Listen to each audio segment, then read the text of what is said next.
Hi everybody, I'm Howard and this is Otter's Corner. Last week this was retirement talk. Decided to mix it up a little bit. We're going to name after Otter, who's that beautiful dog you see in my logo.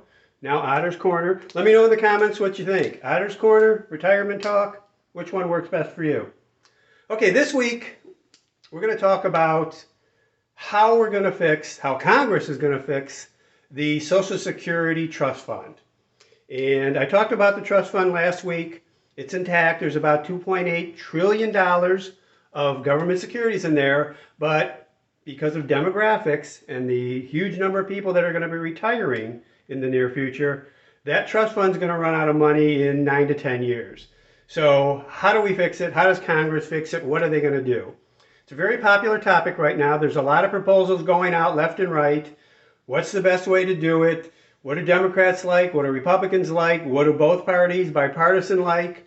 Unfortunately, the solutions are not going to make you happy. Spoiler alert, unless you're well down the path of retirement and you don't have many years left, you're probably not going to be happy with the solutions.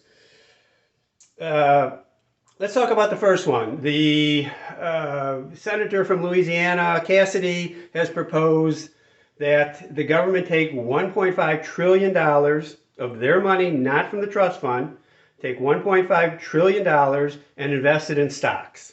Now, there's several problems with this. It's absolutely a horrible idea. I don't know that it's gaining traction anywhere. I haven't heard a lot about it recently. Certainly no Democrats support it. The biggest problem with that is the government doesn't have $1.5 trillion. So like everything else, they're going to borrow the money. They'll issue treasuries. They'll bring in $1.5 trillion and invest it. And the idea is that the growth, the profit in that fund, will then be siphoned off and sent to Social Security. The first problem with that is, based upon current laws, it's illegal for the government to contribute to Social Security. They would have to rewrite all of the Social Security laws just to allow the government to put money in that fund. You hear now when money's being forwarded to Ukraine or Israel or wherever we're going to donate it or gift it or send it for aid, hey, why don't they take care of Americans first and put that money in the Social Security fund? They can't. So keep in mind, Social Security is funded by employees and employers only. Unless they want to rewrite the law, that's what we're stuck with. And it's not necessarily a bad thing, but that's what we're stuck with. The government doesn't fund Social Security. So taking that aside, let's say they did do that. They rewrote the law. Government can contribute. They have this $1.5 trillion fund. It's going to go in stocks. It's going to make money. They're going to take that money and put it into Social Security. Here's the first thing you have to realize. Once they borrow $1.5 trillion, they will be paying the people who lent that money to the government about 5% a year on those funds. So let's say 8% annual return from stocks. Could be 6, could be 5, could be 10, who knows? Let's say 8. 5% of that immediately gets siphoned off. So at best, you have 3% or about $45 billion a year if every year it returned 8%. There's going to be some years where it loses money, years where it gains a lot more than that, but on average that would be it. $45 billion does not even scratch the surface of the problem the trust fund has now. Not only that, the trust fund is going to run out in 10 years. No solution investing $1.5 trillion in stocks will produce enough profit above what they have to pay in interest to help save that trust fund for maybe even more than another year or two. The problem is now it's got to be saved now. Let's throw that one out. So what are we left with? One of two things, and this is the bad news. We're either going to cut Social Security benefits or we're going to raise taxes or a combination of both. That's the only solutions. I read a lot of comments on different YouTubers' videos, people saying, hey, leave Social Security alone, it's our money, don't touch Social Security, we put that in there, the government shouldn't have their hands on it. Unless something is changed, unless the government touches Social Security and changes some things, it will run out of money in the trust fund in 9 to 10 years. Benefits will be cut to about 75% of where they currently are. So leaving it alone is not a solution. Cutting benefits or raising taxes are only solutions. The first and most common thing you might hear is, hey, let's raise the the retirement age, the full retirement age, which is right now, for all intents and purposes, 67 for almost all people. By the end of the year, it'll be 67 for everybody. If you raise that age to 68, and then you raise the age where you can first start benefits from 62 to 63, now you have a cut. You're going to live a shorter period while collecting benefits no matter when you start your benefits. So even if you get the same benefit and it's going to start a different year, you're losing money. If you're already on Social Security and you've got a few years left to go, you're fine. People who are on it now and already collecting, nothing would change. It would just be the people coming up onto Social Security. That's why a lot of the changes that are being talked about for the people already collecting benefits are fine. Hey, raise taxes. I don't pay taxes. I don't care. I get my benefit. We have to look at both sides. There's people not yet on Social Security. Obviously, there's only about 70 collecting. So the other 260 billion people in the country, they've got a stake in this too. So the other thing you might hear is a straight cut to benefits. You're receiving $2,000 a month now, we're going to make it $1,900, $1,800. It's a possibility. It hasn't been discussed much, not popular. Democrats certainly wouldn't support it. Republicans might, but I haven't heard this one. Obviously, that's a cut to benefits for everybody, whether you're 10 years into benefits or 10 years before benefits, everyone would get cut that way. So now the question is, can we raise payroll taxes? And this is the most common one you hear. Hey, let's raise the cap. Okay, we got two things going on here. When you say raise the taxes, right now all employees pay 6.2% of their wages into Social Security Trust Fund, and your employer pays 6.2% of your wages into the trust fund, so 12.4% is going in. You could raise that to say, okay, 6.5%, 6.8%, 7%, you pay it, your employer pays it, now we've got more money. The problem with that as a single solution is it would have to be a huge hike to save the trust fund. So that one's not, none of these are very popular, but that one's not very popular on its own, maybe in a combination with some other changes. The other one, and this one's very popular, is there's a cap on what you pay. The first $160,200 of salary is subject to that 6.2 Social Security tax. If you earn more than that, you pay taxes on that first $160,200, and then anything you earn after that, there's no more Social Security tax. And anybody in Social Security now, and most people who earn way less than that, will make the comment, and I've seen this hundreds of times on YouTube, hey, make the wealthy pay their fair share. Okay, so first of all, who's wealthy? I don't call someone making over $160,000 a year wealthy, especially in California, New York, or other large municipalities.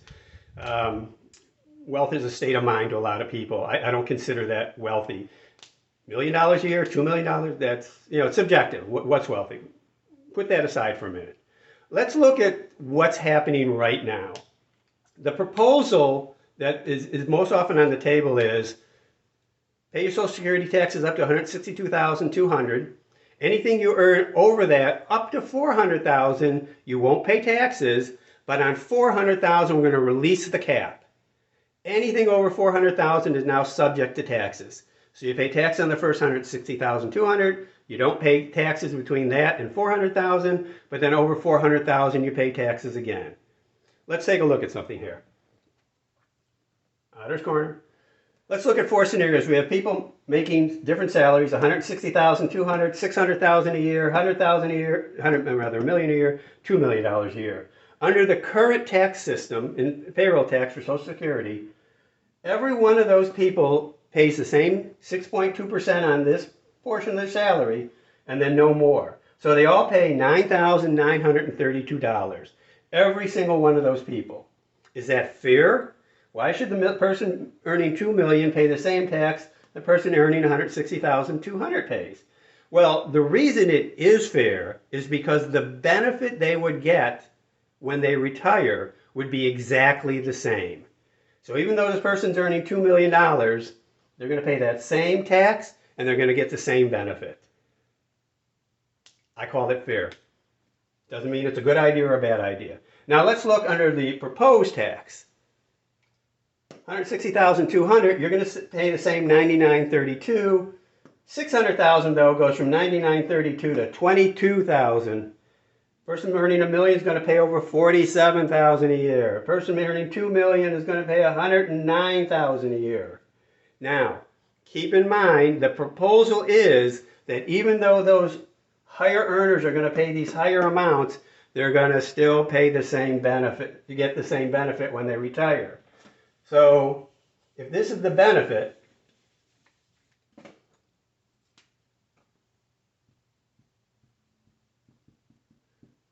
let's say, I don't know, $3,000 a month, depending upon when they retire, how much they've earned over their lifetime.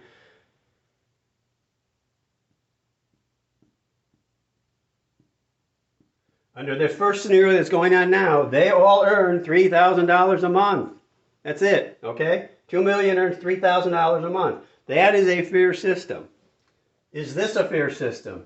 This person now paying in $109,000 a year is going to earn $3,000 a month in a Social Security benefit, or $36,000 a year. Now, is that fair? Should this person pay $109,000 a year, and then when he gets out, pay 30? So this could be 40 years. This could be over $4 million he pays in taxes, and then maybe collects this for 20 years and gets $720,000. Should he pay $3.3 million extra into Social Security so that he can help save the trust fund? I'm not saying this is a good or bad idea. I'm just saying it's not my idea of fair. And even though it's not fair, it doesn't mean it's not going to happen, can't happen, or shouldn't happen. But just understand when you say, make the wealthy pay their fair share, this is what's happening to them. All right? Will that pass? Maybe. Republicans are not for it. Democrats, Bernie Sanders specifically, Congressman Larson, they're both for something like this. The Biden administration supports that. Will it happen? That's the big question. None of these are going to pass with single party support. So my guess is there will be some combination of these things happening.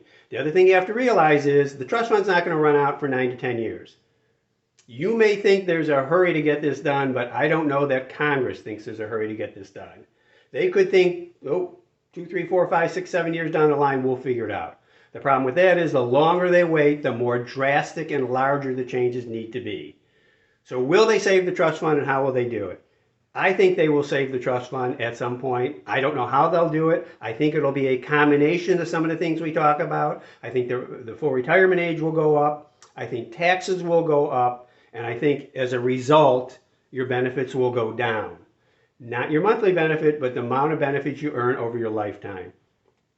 So, let's just hope none of the very radical changes happen where they cut off Social Security for those 20, 30, 40 years or younger. I want to see the program go on forever, but who knows?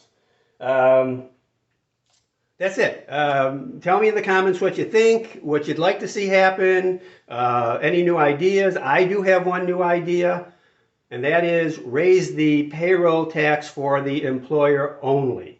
And I don't think alone that's going to help. If you raise it from 6.2 to, say, 7, 8, 9% without raising the employer is going to make that payment for you. It won't get us all the way to solving the problem. It would have to be in some combination. I'm surprised I haven't heard this from anybody yet. Republicans will not support this. Democrats will support this. Corporations had their income tax rate cut with the last Trump tax cut.